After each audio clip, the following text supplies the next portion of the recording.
Well, hello and good morning, my busy bees. I heard back from I'll Be Express just now. It's good morning. It's Saturday. It's bright and squirrely. It's like 7:03. Looking at my atomic clock. I'm in eye shot of three clocks, and one says 7:13, one says 7:22, and the other one says 7:03. So yeah, we'll take the earliest one to cast the most sympathy on Petey. Trying to flip my schedule. So I went to bed at a decent hour. It was like 4 when I went to bed. Like 3:48 or something, which is early going to bed for Petey lately. And it was difficult for me to go to sleep, and then when I did sleep, I had one of these dreams that was so realistic. I was back home. This was after my dad died, so it was just like my mom was sleeping in her bedroom, and like she was like sick. Like this is like the sick version of my mom, the last like 10, 15 years of her life, where she was kind of like bedridden. And then me. And I started seeing through the door, reflecting off the hallway, police lights. And then I started thinking that someone was in our home, and the cops were there. So I was like, Mom. And then I got up and I went down the hall. She was with me, and we were creeping around. We went around the corner and saw down the staircase, and the door was open, wide open. Oh my goodness, it was so terrifying. So that was my horrific nightmare. I wonder if that will be a recurring one. I have nightmares that are set at 11100 Dugan. That's the street, Dugan Avenue. Doogan in Willow Springs, where we moved there when I was 8, and I lived there until my mom kicked me out of the house when I was like 17, and then I moved back in until I got married. So the reason I'm making this video here is not necessarily to complain about my lack of sleep and tell you about my nightmares, because I hear these people talking about these dreams they have. The only ones I have are horrible, like really scary. I had a really good one time. Donna and I were at the Chicago Museum of Science and Industry, where they had a guitar pedal exhibit, and they had some Adrian Blues pedals, and I stole a delay from under the glass. I had like a Swiss Army knife screwdriver on my keychain that I use when I'm in Goodwill to steal AA batteries out of the toys in the kids section. Sometimes I need them, and it's cheaper than the Dollar Tree. So I steal this. It was a what do you call it? DD3, like a Boss, the white one. And we jump in her Nissan Stanza, and there's a car chase ensues.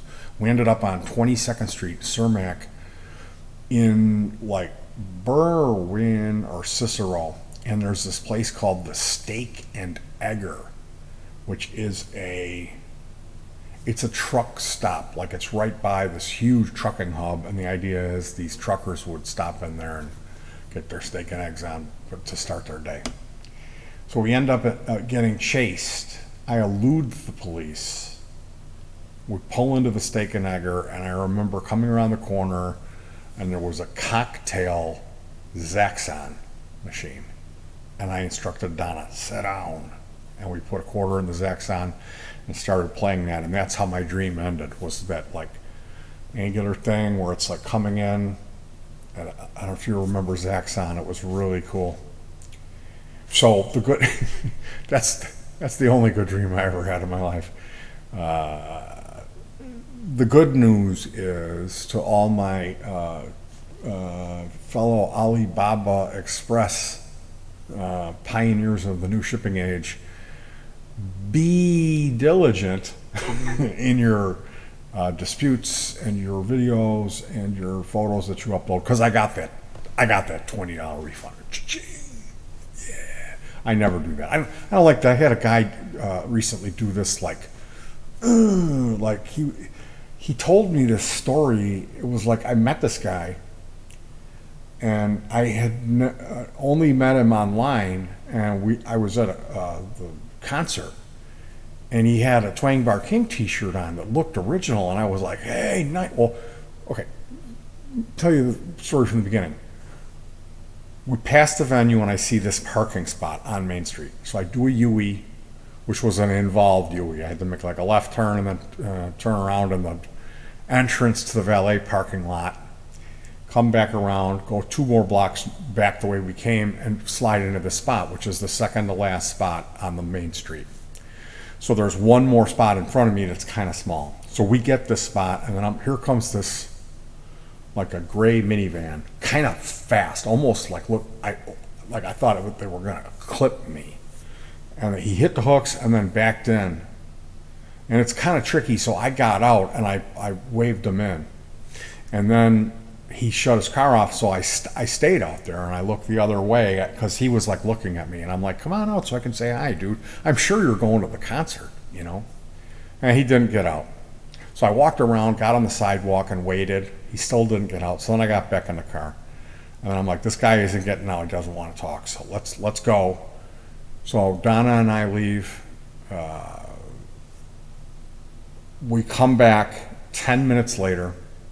We went looking for the drummer because when we did the UE, we saw him, and I wanted to meet Johnny Luca because I know his father he won the Smarties contest. Adrian Blues finished my demo contest.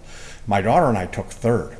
This guy Lou Luca, he did this song called Happy Guy, and I wanted to, like, this guy's name's Johnny Luca. Like, is it the same Luca? It's got to be. And so I wanted to talk to him.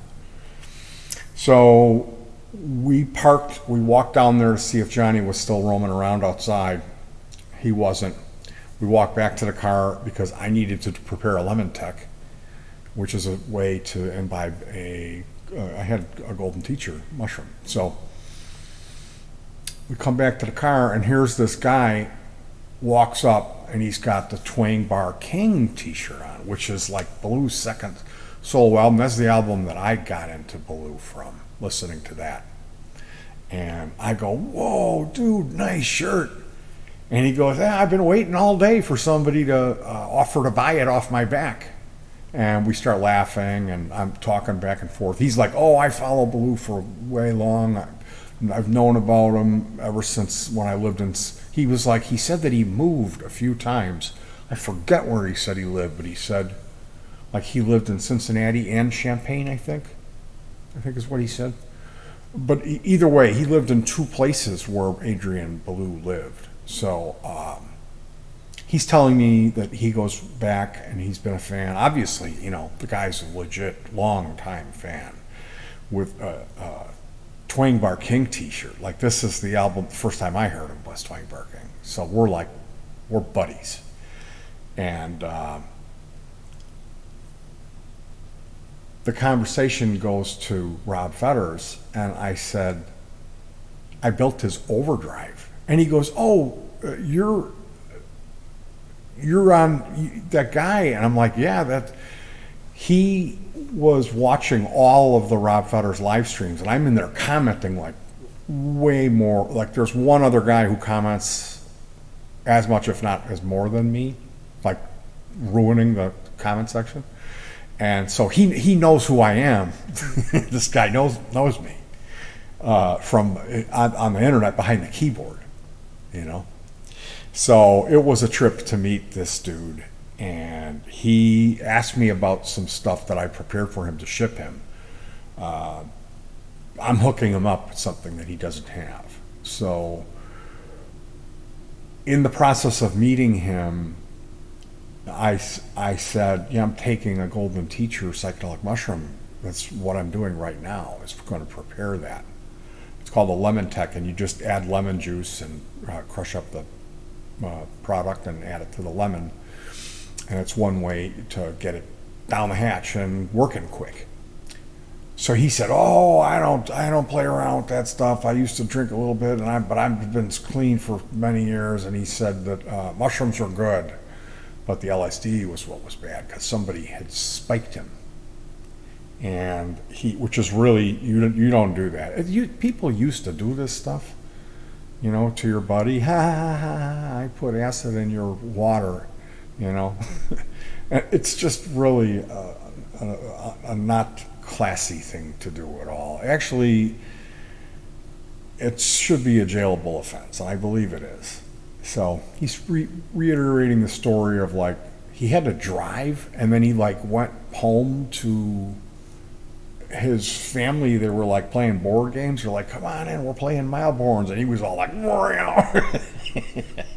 So he tells me this great story, and then he says, "But I got back at the guy because I stoofed his girlfriend."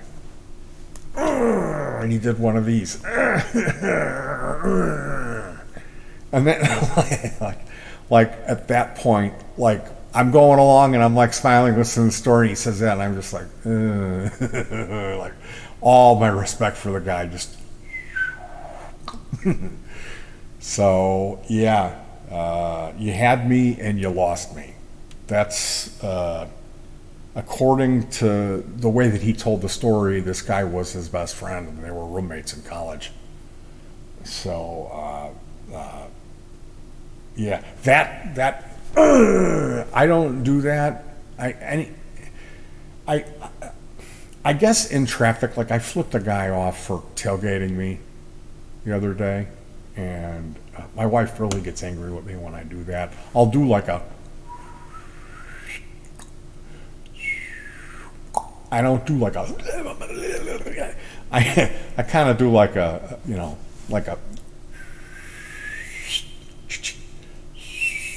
I'll do one of those. But even that is do we need to, how old am I? So that's one I need to work on and check that one off the list, is stop using obscene hand gestures, Petey. You got your money back from Express. The queen bee is happy, and what more could we ask? It's a beautiful day. I'm probably going to take this, I realize, this Energy speaker, Energy brand. It's got Allen head fasteners on the back, which is classy. I'm probably going to install an amp board. I've got these. I got to look up what the DOS wattage is on these little boards. But I might cut one in there, and then I can hook it up to, I could add an MP3 board. That's what's really nice, is when you add the MP3 board to it, and then you can just take this, set it out on your patio with a TIFF card, and when you're going to barbecue. You need a battery pack on the top. But I've been working on this idea of an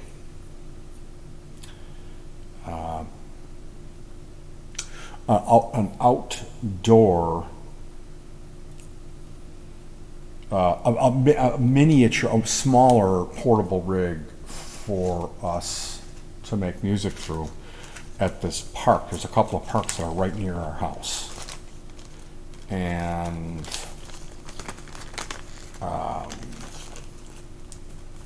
I've got another Energy speaker that has maybe a 6.5-inch woofer. It's a nice big speaker. I wish I had the other one. I wish I had it.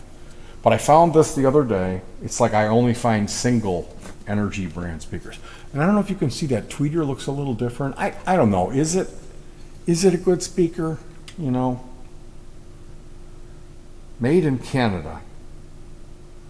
Energy Take 2. It seems like this is a nice speaker.